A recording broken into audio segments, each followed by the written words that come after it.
1996 found Metallica ready to set speed aside, cut their hair, and blast the Billboard charts with a mellower dose of metal called Load. Soon after, they ushered in Metalpalooza and a world tour, then took aim at Reload, an album comprised of unfinished material from Load. And once again, they scored another bullseye on the Billboard charts. We have a desire to keep pushing the boundaries, and the only thing that will limit us will be our own imaginations. Over 9 million albums later, Ultrasound takes you inside the studio during the prolific sessions that introduced fans to the new Metallica, Locked and Loaded.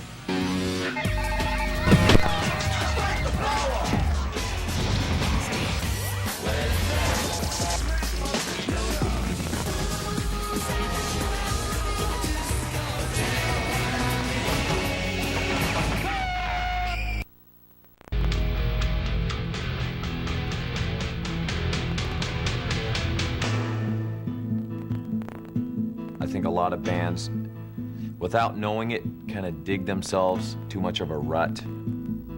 They're just a little afraid to expand or to take a step forward. I don't think we've ever been afraid of that. There's a certain dynamic between the four of us that seems to keep the spark alive. The thing that has kept Metallica going so long, and it's kind of been our secret, is how everybody's always wants to be there for the other three guys. Nobody ever wants to let the other three guys down. We get older, and that's okay. We change, and that's okay, as long as it's natural. Metallica has always been the thinking dudes metal band, punky but intricate too. Early Metallica tracks, in fact, were so fiendishly multi-metered the guys themselves could barely keep up in concert. But that's history. This song's real raw in terms of it just has two guitars, drums and bass, a couple of vocal effects and stuff like that. Whereas the rest of the album ranges over many stylistic strategies, right? Stylistic strategies, I like that one. That's a pretty good one. Well put there, Kurt. In other words, it's a complete mess.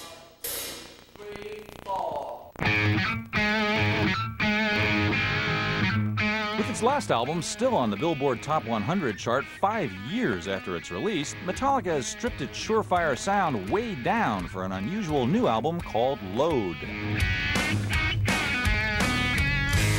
There was no big plan in the end on how they were all supposed to sound, so we just concentrated song by song and just let them go. Every song evokes a certain type of mood. It's not, consistently just pounding heavy metal thunder all the way. I think the one thing we had to do was just be looser, be more go for attitude, go for vibe, and go for something that was more of a band sound. I think listening to some of the earlier records, it definitely sounds like the Ulrich Hetfield experience. The Hetfield-Ulrich experience began in Los Angeles in 1981, a time when glam was king, or queen, and two young locals found themselves united in dismay, angry young singer James Hetfield and transplanted Danish drummer Lars Ulrich. I came from Europe. I was listening to a lot of the European stuff that was going on at the time. I landed in the land of REO Speedwagon and Styx and Kansas, and I'm just going ah! We loved punk music, and it just didn't have enough musicianship to it, so we basically added some. Hetfield and Ulrich hooked up with Dave Mustaine, a speed demon guitarist with a major mouth, and brought in bassist Ron McGovney to form the maiden lineup of Metallica in October 1981. People came to our gigs not knowing what they were expecting. They'd come to that club no matter what, just to hang with their friends and see who's, looking prettier, that night. And we got very annoyed with that, and we'd sing louder and play faster, and that's kind of how I think it helped develop our style. So Metallica was working, but something was lacking in the band's lineup, and while watching another group at the famous Whiskey one night, they discovered what it was: bassist Cliff Burton. So we saw this big mop going, and we had this wah going, and fingers and hair were flying, and we just thought that was so cool and so unique, and we had to have the guy. He really had been studying music at a college up in San Francisco and stuff, and really started introducing James and me to things like harmonies and melodies and stuff like that. My name is Donna Davis, and I'm here with Metallica, the hot new heavy metal band from LA. And let's have them start with their name and what they do in the band. And let's start with you. James Hetfield, rhythm guitar and vocals. Lars Ulrich, drums and drums. Dave Mustaine, lead guitar. Cliff Burton, bass guitar.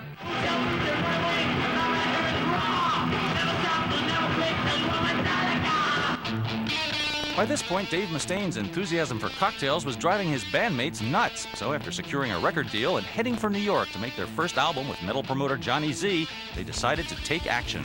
As soon as we got to New York, it's like, hi, Johnny Z, or, we're Metallica, and what kind of sack our lead guitar player? Whoa, In giving Dave Mustaine the axe, Hetfield and Ulrich were, shall we say, unhampered by sentiment. We had booked him a bus ticket like 10 in the morning, and like at 9:15 or something, it's like, Dave, wake up, we gotta talk. And so basically we woke him up, and he was still sort of rubbing sleep out of his eyes. Babe, you gotta go home. And then And you gotta go on a bus. Well, yeah, Dave, you gotta go home. And then the infamous, this lingers, this is like famous, this question. He goes, when does my plane leave? And Dave, well, here's part 2 of the bad news. So basically, you just got fired, and you have 4 days on a Greyhound bus clear across America to sit and revel in that. I initially got the call on April Fool's Day, so that was an April Fool's Day joke. I was on the can. About midnight, Kirk shows up, and he sets up his equipment. This is actually the first time I'd ever been out of California. Really? Yeah, I was scared of this.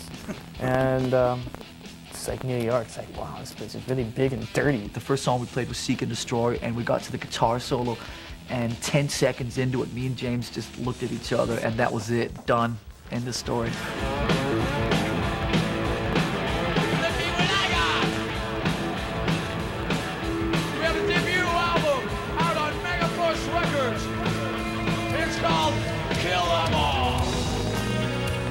There was always, in harder rock, a kind of a thing about you could never stray.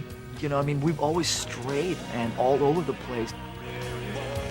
So Lars is I'd be late going there, stop at Wendy's, I'd be eating a burger, talking on the phone, and writing down lyrics. What's on your mind writing-wise these days? What are the themes of some of these songs? Themes lyrically? Yeah. Vagueness.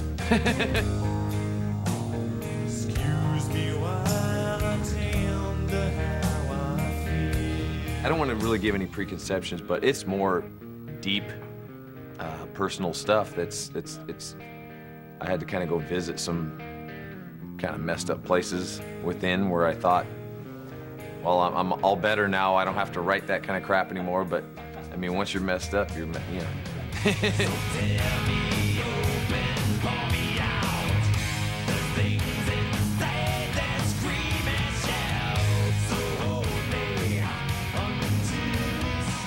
A lot of those old records were so thematic, and there was all these visuals and all these major, almost, just messages and all this kind of heavy-duty political stuff. And we really got kind of bored with that. And I think at the same time, James felt more comfortable opening up and letting some of his really innermost bizarre stuff out. I just wish that people would just go past, what they think Metallica is about, heavy metal, thunder and lightning, Satan, and listen to the music. There was always, in harder rock, a kind of a thing about you could never stray.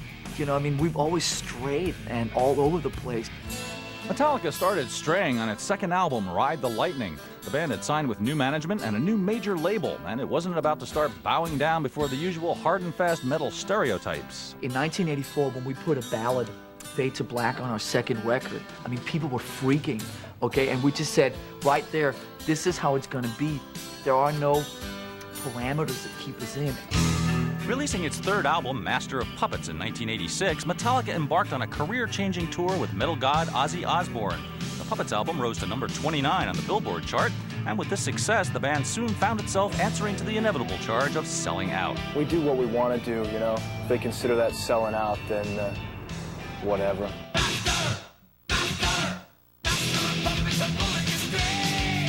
Metallica's success was unique in that rock radio gave the group zip in the way of airplay. Radio didn't want us, and It was, I mean, we kept, sending them tapes. As for the hot new promotional medium of music video, well, Metallica dismissed it as lame. Oh, you had like these guys playing, and then they have all these girls in bikinis, prancing all around. That became like a rock standard for a while, and we didn't want anything to do with that. Metallica was also fighting the popular image of metal itself, of a dark cult genre devoted to death and Satanism, music for losers. You say one more thing about Metallica, I'm gonna slam you in the nads. Yeah. Go on with your bad self, Beavis. A ton of bad luck struck Metallica itself on September 27, 1986. While touring Europe, the band's bus skidded off an icy road, and bassist Cliff Burton was killed.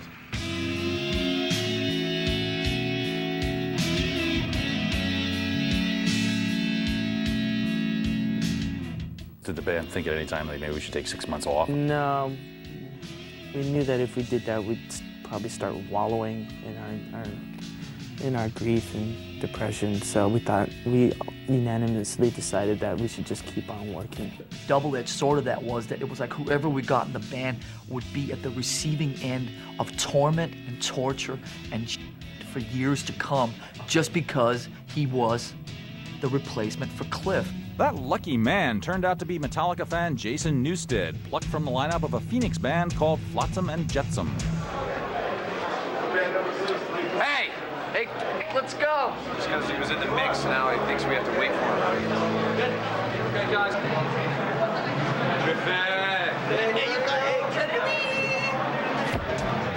Looking back on it, the first couple of years were rough. Actually, the first couple of years were pretty rough. When they wanted to be ugly, they were ugly and didn't really, that was just that. You didn't beat him up or anything, did you? No, we didn't beat him up. Well, mentally we beat him up. But I mean, come on, he walked off the street into a dream situation, so we had to let him know that it's not this easy, brother. I had to really keep a straight head professional. I really had to see further, I had to look beyond all these kind of things, these bumps and these curves and obstacles. I really had to look beyond that. There's a lot of them in the beginning. It's come a long way, and I think in a bizarre way, this is the most we've ever been a band right now.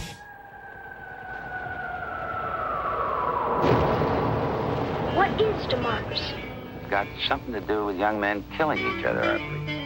In 1988, Metallica released a new album, and Justice for All, mounted a worldwide tour, and finally came up with a video concept they liked. The story of a young man who goes off to war and comes back a vegetable. I can remember sitting on the couch, and one would come on, and then afterwards, the DJ will say, well, on a lighter note, we have... and I knew we had touched a chord.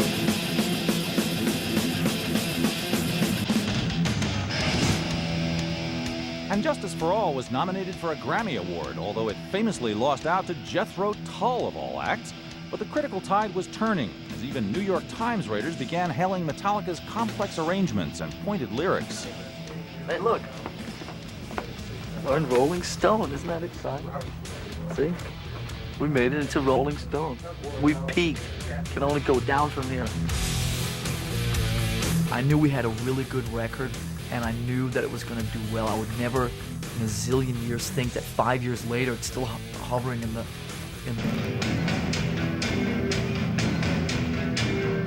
In 1990, gearing up to record its fifth album, Metallica finally found a producer the band would come to value highly, veteran studio whiz Bob Rock. One of the first things Bob Rock ever said to me when I met him 5 or 6 years ago in Vancouver was, you guys have never made a record that sounds like you sound when you play live. Let's don't do a yeah at the end. Do something else. Woman. Right? Okay. Child. Fire woman. Something's wrong, something like heavy not tonight, and the honors the way. I think we kind of all fessed up to the fact that we just needed to bring somebody else into our tightly knit organization and work with us in the studio. The typical Bob Rock scenario is me showing up and playing guitar, and him looking at me and saying, come on, man. And I'll look at him and say, what? And he goes, you're much better than that. Come on, you don't want to put that on an album. Remember what I said about guitar players that don't do their homework? Remember, just remember that. Hey man, I do my homework. I do, man. It just doesn't work.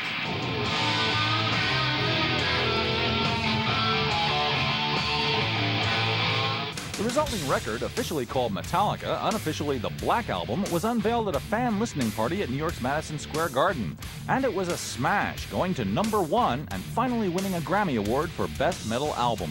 Let's see, I think the first thing we got to do is, obviously, like you guys were expecting, is we got to thank Jethro Tull for not putting out an album this year, right?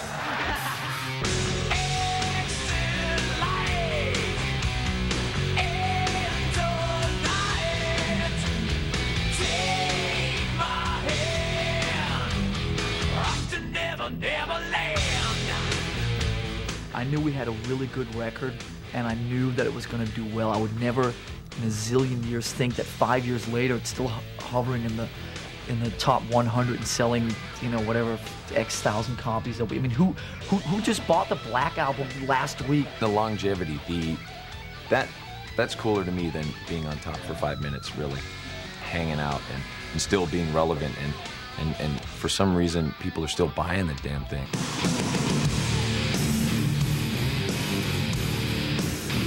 The unending popularity of the Black Album wound up keeping Metallica on the road for 2 whole grueling years. Hey, I'm your life. I'm the one who takes you there. Hey, I'm your life. I'm the one who cares. If you at gunpoint forced me to name one gig that stands out, I'd probably say the gig we did in Moscow in 1991.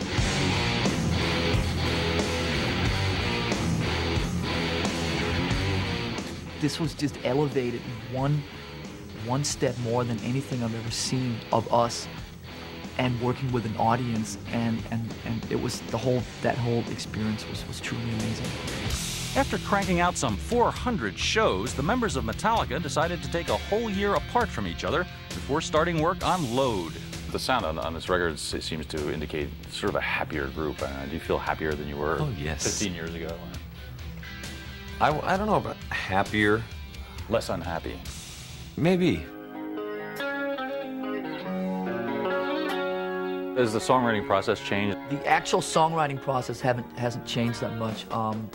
It's still me and James who sit with the material. It's still me and James who put the songs together, the basic arrangements, everything like that. I think this time around we ended up using more stuff of Kirk's. And all the white-head stones and rose like Georgia cotton.